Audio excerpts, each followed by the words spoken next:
नए संसद भवन के उद्घाटन से पहले सबकी निगाहें ऐतिहासिक राजदंड सेंगोल पर रही। सत्ता और न्याय का प्रतीक। विधि विधान के साथ लाए गए सेंगोल को प्रधानमंत्री ने ऐसे साष्टांग नमन किया। फिर वैदिक मंत्रोच्चार के साथ हवन और पूजा हुई और साथ ही सर्वधर्म प्रार्थना सभा भी।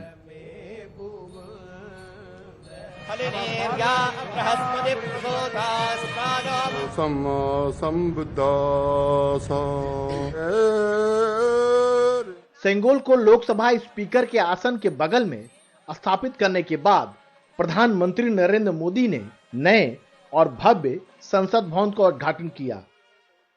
प्रधानमंत्री ने बताया कि नए संसद भवन की जरूरत क्यों थी।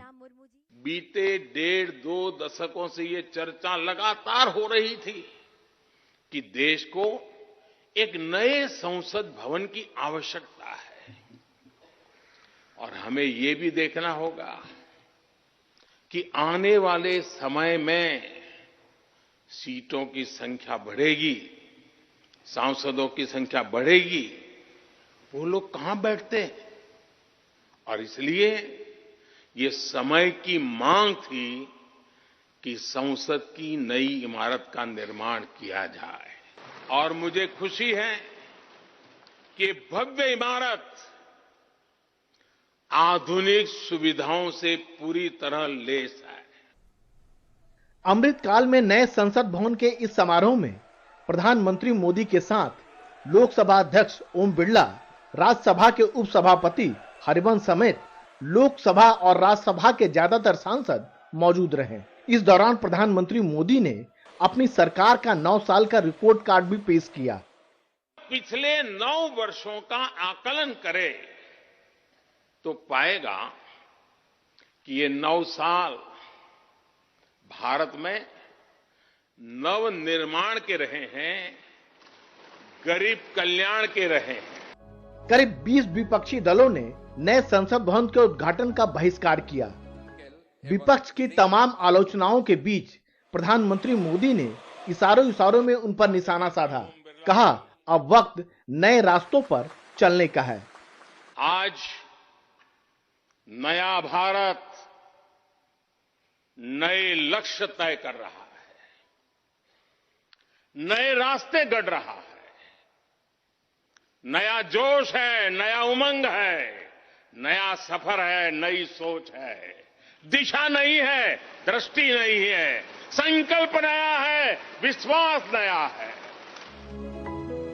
नया संसद भवन 2.5 साल से भी कम समय में तैयार हुआ है, जिसकी दरों दीवार पर भारत की सांस्कृतिक विविधता की झलक मिलती है। लोकसभा स्पीकर ओम बिरला ने कहा कि नई संसद में काम करने की संस्कृति भी बेहतर होगी और काम करने की क्षमता भी बढ़ेगी।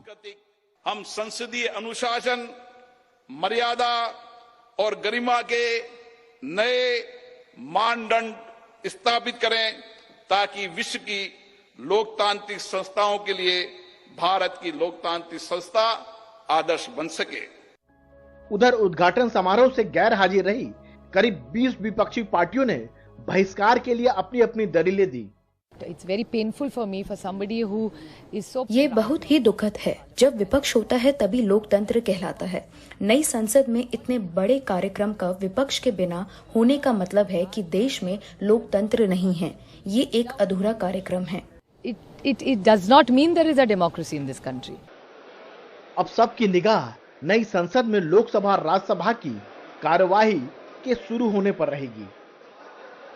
उम्मीद है मानसून सत्र में जब पक्ष विपक्ष के सांसद देश की सबसे बड़ी पंचायत में बैठेंगे तो लोकतंत्र में एक स्वस्थ संवाद की परंपरा कायम होगी। नई संसद का निर्माण इतिहास में अहम मोड़ पर हुआ है। यह एक ऐसा समय है जब भारत में विचार को लेकर पक्ष और विपक्ष में बहस चल रही है। उम्मीद है नई संसद राजनीति में नए आचार विचार लेकर आएगी और हमारे लोकतंत्र को और स्वस्थ बनाएगी।